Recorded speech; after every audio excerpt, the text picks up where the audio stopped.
Hey, what's going on, guys? Welcome back to another video for today. This is your top 6 City Skylines mods to give you the best and most realistic graphics in City Skylines.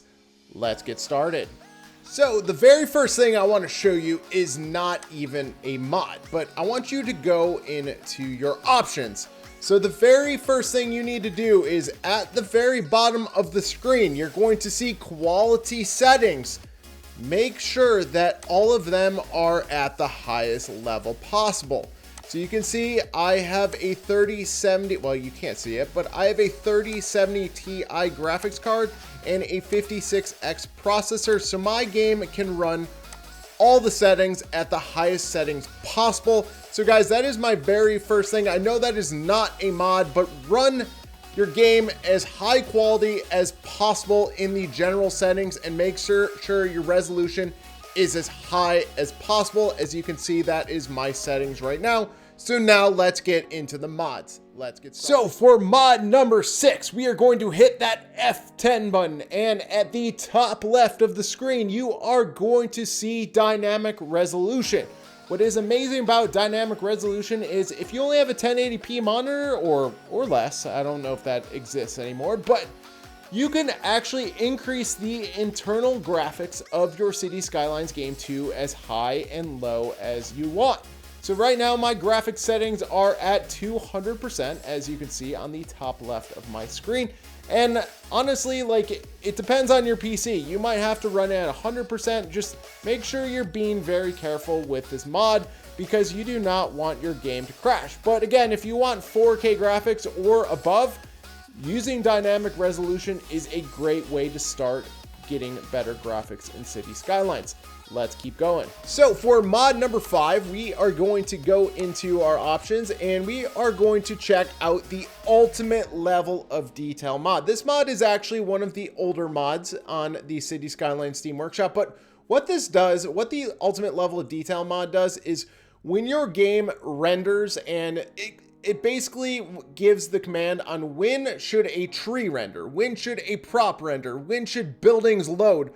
Basically, what is the distance that they should load out? So if you're zoomed in, you know, obviously you're going to see way more detail, but if you zoom out, how much detail are you actually going to see?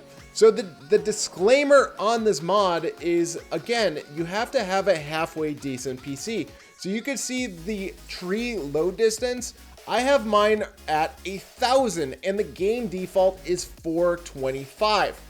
Well, I should say the mod game default is 425.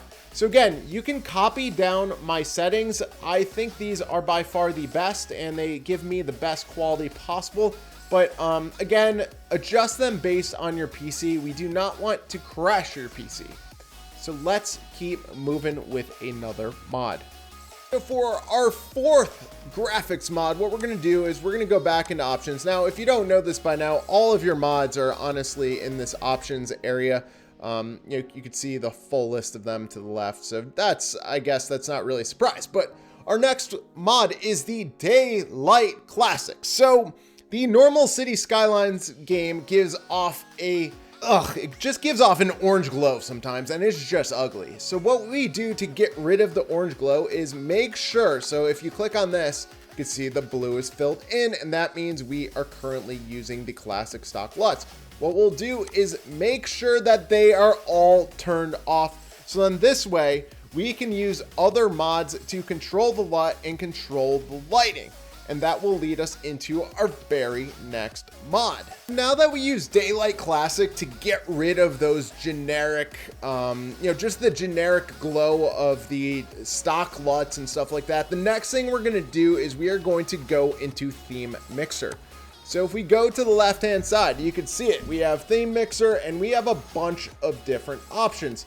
So what you could do here is if you hit the color correction, you can choose the LUT of your choice. So you have a ton of different options. A lot of these can be found on these and downloaded from the Cities Skylines Steam Workshop. So that is really cool. You're able to control the LUT because remember, Daylight Classic, we disabled the generic LUT. And now for the Theme Mixer, we brought in our own LUT. Now, another option we have is the range. I didn't actually know this till I clicked on it. But the rain probability, the fog probability, you can actually change the odds, or if you want to put it to 0, you don't want it to rain at all, you can change it to 0. If you don't want any fog, you change it to 0. So again, more visual mods. And this one, I suggest though that if you are interested in having the best graphics, I suggest that you copy down my atmosphere. The atmosphere shows the latitude and longitude of the sun, and it also shows off different exposures. Like you have the sun size, you have the actual exposure, and then again, you have the latitude and longitude of the sun. So very cool. Theme Mixer is awesome. We do have a couple more things though that we can go over in Theme Mixer. So obviously, we have the structure, so you can, if you want your roads to look a certain way or a certain color or darker, you can change that up. Then the terrain, this one might be the biggest because you can actually change the color of your grass to the gravel to the sand. Basically, this mod gives you total control of your map, and you can change any little thing you want about it, which is really, really, really cool. And I highly suggest this mod, by the way. Now, what's really amazing about this mod is that on the Cities Skylines Steam Workshop, people have theme settings that are to certain maps. So you can see on the left-hand side, we have a bunch of different themes, and you know, some of them go with maps. Others, you can just, you know, if you're just playing a generic map, you could just change the theme to the settings that are a part of the theme. So guys, for mod number 3, it is called Theme Mixer. Let's keep going. So for mod number 2, we are going to hold down Shift Alt L. And Shift Alt L is the Relight mod. So if you look at the Relight mod, what it is it's the settings of the sky, it's the temperature, and this is another one of those mods where you can adjust the settings and lighting of the game.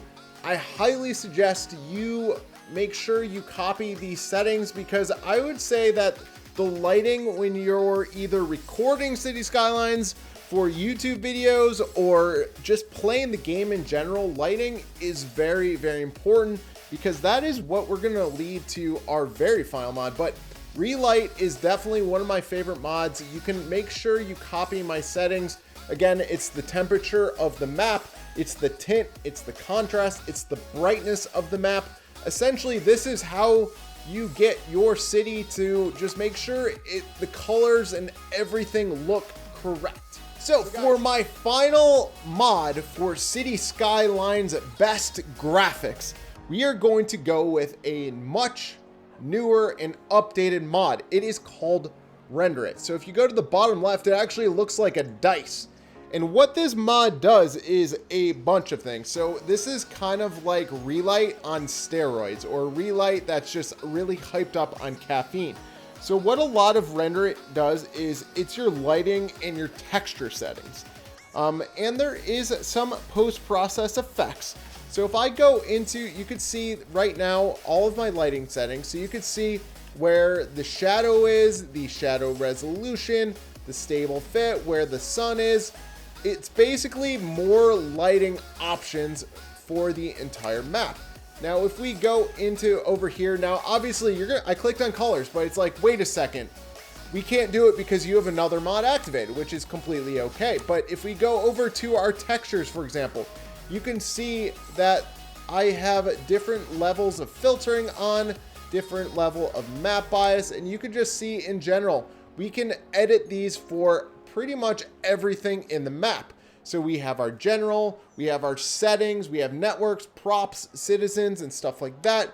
So what I'll do is I'll just go through some of these. So here's my general and anisotropic filter settings. And if we go over to buildings, everything for the most part is going to be an 8. You know, it's just the way that Cities Skylines works out, and it just makes my maps just look so much better. Look, my graphics just look so good. Now the citizens, for some reason, I only give them a 4 because, well, you really have to zoom in order to see them. Vehicles the same way, and then trees also, you know, just you know, just, I don't have the level of filtering, but these settings are what work for me. Now, lastly, what we need to go into is some of our processing. So this is where anti-aliasing comes back. So if you go back, like I'll go back, I'll just go back to it because we're not in any rush, but if we go back to our basic general settings, so we're going to go back to our graphics, you're going to see I disabled anti-aliasing at the bottom right.